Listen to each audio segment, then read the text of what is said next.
ओम शांति। आज प्यारे मीठे बाबा की मुरली मंथन की डेट है 5 जून 2025।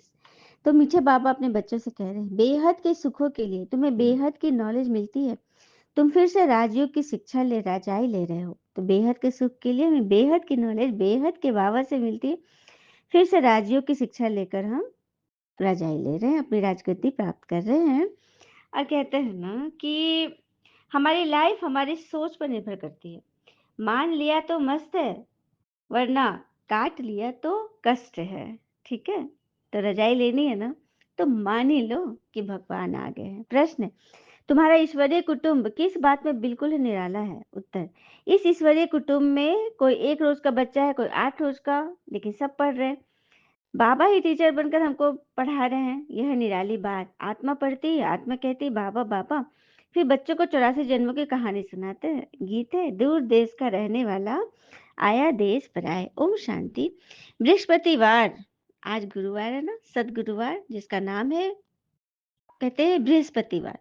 ये त्योहार आदि तो वर्ष वर्ष मनाते हैं। तुम हर हफ्ते बृहस्पति देव मनाते हो ना। बृहस्पति अथवा इस मनुष्य सृष्टि रूपी झाड़ का जो बीज रूप है, चैतन्य है, वही इस झाड़ के आदि मदंत को जानते हैं। और जो भी वृक्ष है वह सब जड़ होते हैं। तो बृहस्पति है भगवान, जो इस वृक्ष के बीज रूप है। कल्प वृक्ष की आयु 5000 वर्ष है और यह वृक्ष 4 भाग में है। हर चीज 4 भाग में होती है ना, ये दुनिया भी 4 भाग में है। अब इस पुरानी दुनिया का अंत है। दुनिया कितनी बड़ी है, यह ज्ञान कोई भी मनुष्य मात्र की बुद्धि में है ही नहीं। ये है ही नई दुनिया के लिए नई शिक्षा। और फिर नई दुनिया का राजा बनने के लिए अथवा आदि सनातन देवी देवता बनने के लिए शिक्षा भी नहीं है। भाषा तो हिंदी ही है। बाबा ने समझाया है, जब दूसरी राजाई स्थापन होती है तो उनकी भाषा अलग होती है। सतयुग में क्या भाषा होगी, सो बच्चे थोड़ा थोड़ा जानते हैं, पता है ना। सतयुग में हिंदी भाषा होगी।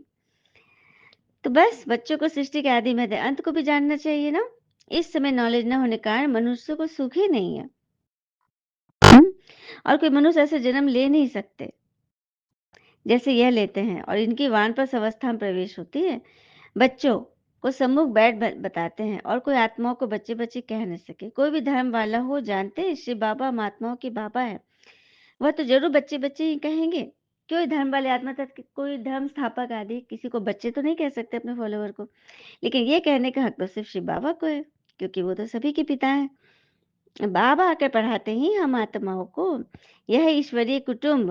बाबा के इतने ढेर से बच्चे हैं। तुम भी कहते हो ना बाबा हम आपके हैं, तो क्या हो गए, बच्चे हो गए ना। जब बाबा कह रहे हो तो बाबा क्या, बच्चा क्या होगा, बेटा बच्चा ही होगा। जो भी आते हैं सबको बाबा पढ़ाते हैं। तुम भी पढ़ते हो, बाबा के बच्चे बने, फिर बाबा समझाते हैं तुमने 84 जन्म कैसे लिए। बाबा कहते मैं भी बहुत जन्मों के अंत में इनमें प्रवेश करता हूँ, फिर पढ़ाता हूँ। बच्चे जानते हैं यहाँ हम बड़े से बड़े टीचर के पास आए हैं, जिससे ही फिर ये टीचर्स निकले हैं, जिनको पंडे कहते हैं। ये भी सबको पढ़ाते रहते हैं। जो जो जानते जाएंगे पढ़ाते रहेंगे। सुना, पढ़ना और पढ़ाना ये ज्ञान है ही वो, कि हम किस तरह से खुद को पढ़ें। और मनुष्य का भी अहंकार नहीं आना चाहिए। आइए एक प्रसंग सुनते हैं छोटा सा। सुंदर घने वन में खड़े एक वृक्ष के साथ लिपटी एक लता धीरे धीरे वृक्ष के बराबर ऊंची हो गई। वृक्ष का आश्रय पाकर उसने भी फलना फूलना आरंभ कर दिया। यह सब देखकर वृक्ष अहंकार से भर उठा। उसे लगने लगा कि यह यदि यह नहीं होता तो लता का अस्तित्व ही नहीं होता। एक दिन वृक्ष ने उस लता को से धमकाते हुए बोला, सुन, चुपचाप जो मैं कहता हूँ उसे किया कर, वरना धक्के मारकर तुझे भगा दूंगा। तभी उस रास्ते पर आ रहे 2 पथिक वृक्ष की खूबसूरती देखकर रुक गए। एक पथिक अपने दूसरे साथी पथिक से कह रहा था कि भाई, ये वृक्ष तो अत्यंत सुंदर लग रहा है। इस पर जो सुंदर बेल पुष्पित हो उठी है ना, उसकी वजह से तो ये वृक्ष और भी सुंदर लग रहा है। इसे देखकर तो मेरी बड़ी इच्छा है और ये कि मैं इसके नीचे बैठकर कुछ विश्राम करूं। वृक्ष उसकी बातें सुनकर बड़ा लज्जित हुआ। उसे इस बात का एहसास हो गया था कि उसका महत्व लता के साथ है, उसके बिना नहीं। उसकी खूबसूरती उसी से है। तो अहंकार की कहानी से, इस कहानी से यही सीख मिलती है कि हमें साथ साथ रहने से हमारी प्रगति होती है। तो सबसे पहले साथ रहना है अपने मन के साथ। मन ही जब साथ नहीं है तो फिर लाख लोग साथ रहे, कोई असर नहीं होगा। इसलिए अपने मन के साथ रहे, भगवान के साथ रहे, है ना। फिर आगे बाबा कह रहे हैं, मैं बच्चों को पढ़ाता हूँ। हुँ, बच्चे भी जानते हैं हम बच्चों को बाबा ही पढ़ाते हैं। यह बातें बाबा के सिवाय कोई बता नहीं सकते। बाबा ही आकर बच्चों को समझाते हैं। बच्चे फिर नंबर व पुरुषार्थ अनुसार समझते हैं और समझाने के लायक बनते हैं। तो तुम बच्चों को पढ़ाई से कितनी खुशी होनी चाहिए, हाँ? बाबा की याद से बाबा की प्रॉपर्टी भी मिल जाती है। सेकंड में सारे ड्रामा का नॉलेज आ जाता है बुद्धि में। मूल वतन, सूक्ष्म वतन, स्थूल वतन, हाँ? 84 जन्मों का चक्र, बस ये नाटक पूरा हुआ, जो कि भारत पर ही बना हुआ है। सब मानते हैं आदि देव ब्रह्मा के नाम बहुत है। महावीर भी इनको कहते हैं। महावीर हनुमान को भी कहा जाता है ना। वास्तव में तुम बच्चे ही सच्चे सच्चे महावीर हनुमान हो, क्योंकि तुम योग में इतना रहते हो कि माया के भल कितने भी तूफान है लेकिन तुम्हें हिला नहीं सकते। तुम महावीर के बच्चे महावीर बनने हो, क्योंकि तुम माया पर जीत पाते हो। 5 विकार रूपी रावण पर हर एक जीत पाते हैं। एक भी मनुष्य की बात नहीं है। तुम हर एक को धनुष तोड़ना अर्थात माया पे जीत पानी, इसमें लड़ाई आदि की कोई बात नहीं है। यूरोपवासी कैसे लड़ते हैं? भारत में कौरवों और पांडवों की लड़ाई बताया गया है ना। हाँ, तो लड़ाई तो फिर लगेगी। देखो आगे ना, विष्णु को क्षीर सागर में दिखाते थे। उनका फिर नेपाल तरफ पशुपति नाम रख दिया है। एक ही विष्णु के दो रूप, पारसनाथ पारसनाथनी। उसे विष्णु का चित्र बनाते हैं और लेक भी बनाते हैं, झील, और उस लेक में क्षीर दूध डाल देते हैं। फिर दिखाते हैं एक विष्णु जी का वो है, मूर्ति है उसमें डली हुई है, और दिखाते हैं कि देखो क्षीर सागर में विष्णु लेटे हुए, दूध घी की नदी में लेटे हुए हैं। तो यह सब भक्ति के सामग्री है। अभी तुम बच्चे सोशल वर्कर हो, रूहानी पिता के बच्चे हो ना। बाबा सब समझाते रहते हैं। इसमें कोई संशय नहीं आना चाहिए। संशय माना तूफान, माया का तूफान। हम तुमको बुलाते ही हैं, हे पतित पावन आओ, आकर हमको पावन बनाओ। बाबा कहते हैं मामेकम याद करो तो तुम पावन बन जाएंगे। 84 के चक्र को भी याद करना है। बाबा को कहा जाता है पतित पावन ज्ञान का सागर। दो चीज होगी, पतितों को पावन बनाते और 84 के चक्र का ज्ञान सुनाते हैं। यह भी तुम बच्चे जानते हो, 84 का चक्र चलता ही रहेगा। इनकी एंड नहीं है। जो अक्लमंद बच्चे वो सहज ही सब बातों को समझकर दूसरों को पढ़ाने लग पड़ेंगे। हम्म तो पढ़ाना है ना सभी को। ये बाबा तुमको श्रीमत दे रहे हैं, मामेकम याद करो तो विक्रम विनाश होंगे। कहाँ श्रीमत, कहाँ भगवान की श्रीमत तो कहाँ मनुष्य मत।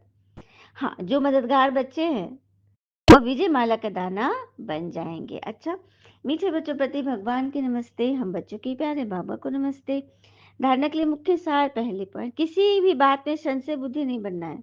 माया के तूफानों को महावीर बन पार करना है। ऐसा योग में रहो जो माया के तूफान हिला न सके। बातें तो आएंगी, बातें बहुत फैलेंगी, हलचल होगा, व्यर्थ बोला जाएगा, आपके बारे में कचरे फैलाए जाएंगे, लेकिन संशय नहीं करना। प्रभु का आशीर्वाद समझकर, कलंक समझकर उसको ग्रहण करना और ताज में हीरे जड़ा लेना।